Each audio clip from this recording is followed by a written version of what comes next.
St. Lucia, when I was going through the third segment of my program, I touched on the possibilities of creating a new banana industry based on the latest developments in Latin America. If St. Lucia were very serious about the agriculture business, we could move rapidly to the United States, because they are in a bit of a bind now, because bananas are a very important fruit. And with the incorporation of Martinique into the OECS, we can tap the facilities and expertise in Martinique to assist us. Additionally, the European Union would be equally interested, because Chiquita and Dole control almost 90% of the market to Europe and nearly 100% of the market in the US. So there is what is available to us today. With good thinking, good planning, in a matter of 3 years, the whole economic situation in St. Lucia could be changed over. And how wonderful that would be for our farmers. I went down to some of the banana farmers in the valley. They asked me to come down, and they said, Mr. Chastanet, look at the state of our farms, overrun with wild pigs. How many people in St. Lucia are aware of that? How can that just be right? You know, we're up in the Castries area, everybody's looking to buy and sell, when the situation is getting worse and worse by the day, because you have online shopping, you have new inventions that are reducing employment at a rate. I was shocked last Sunday to see a story on 2 guys, 18 and 20 years of age. This show was on 60 Minutes, who went in to get a small loan, and they got a runaround from the bank, and they couldn't believe it. And those guys went back and developed something called FinTech, whereby they did not even have to go to a bank to transfer $50 or $60 from point A to point B. They brought in a system that could do it. And that system has worked so beautifully that after 3 or 4 years, they were able to sell it for some $4 billion. But what has it done? Listen to that, St. Lucia.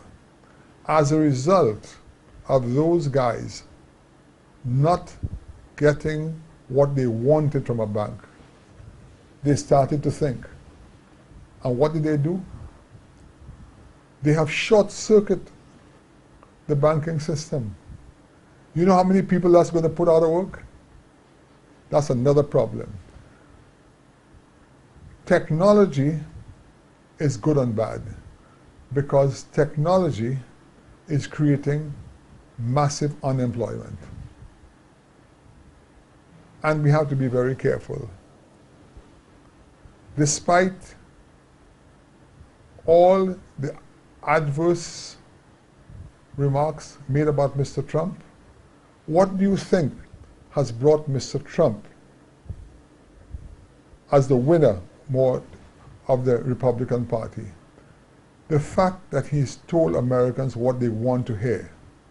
That is, I'm going to create more jobs. I think the system is unfair.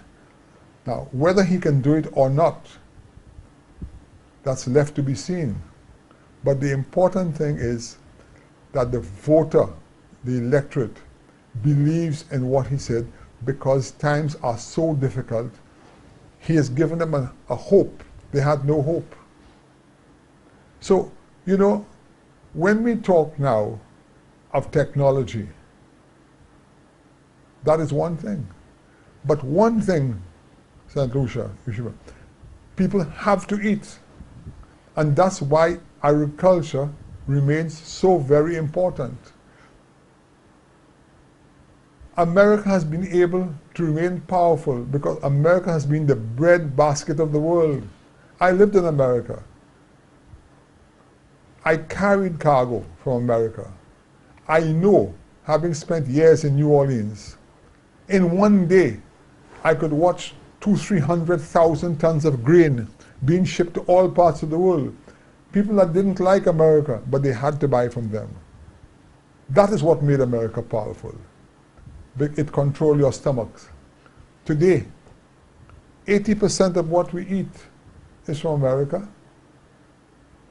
Look at the containers that come in. Look at the foodstuffs.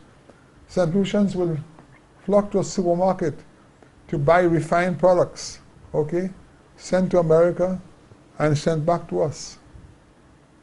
That is how important agriculture is. And we really must concentrate on that industry in a very meaningful way. I'm very proud to say that when we ran Consolidated Foods, that is why we focused on the farmers and created a niche market for them to sell their goods. And I'm very proud that the number of farmers who have come out openly and accepted the fact what CFL did for them. But they mustn't lose sight of the fact that the hotels are equally important. And that is why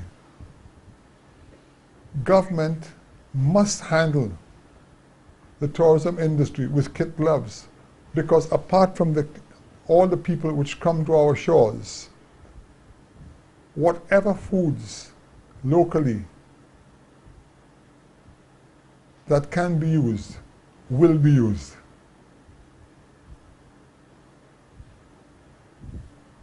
So we have to take cognizance of the fact that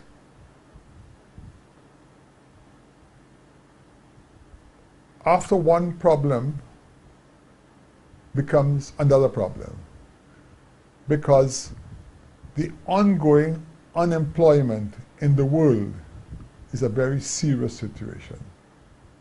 I read an article this morning. While the United Kingdom debates whether they're going to stay within the European Union or leave, the confidence in the UK has waned, and growth is less than 1%.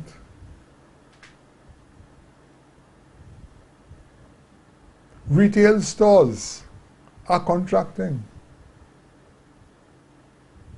Manufacturing is contracting. China is dropping steel at all countries over the world at reduced prices. And Tata, one of the largest Indian companies, steel company in the world, has closed its factory in the UK because it was losing £1 million a day.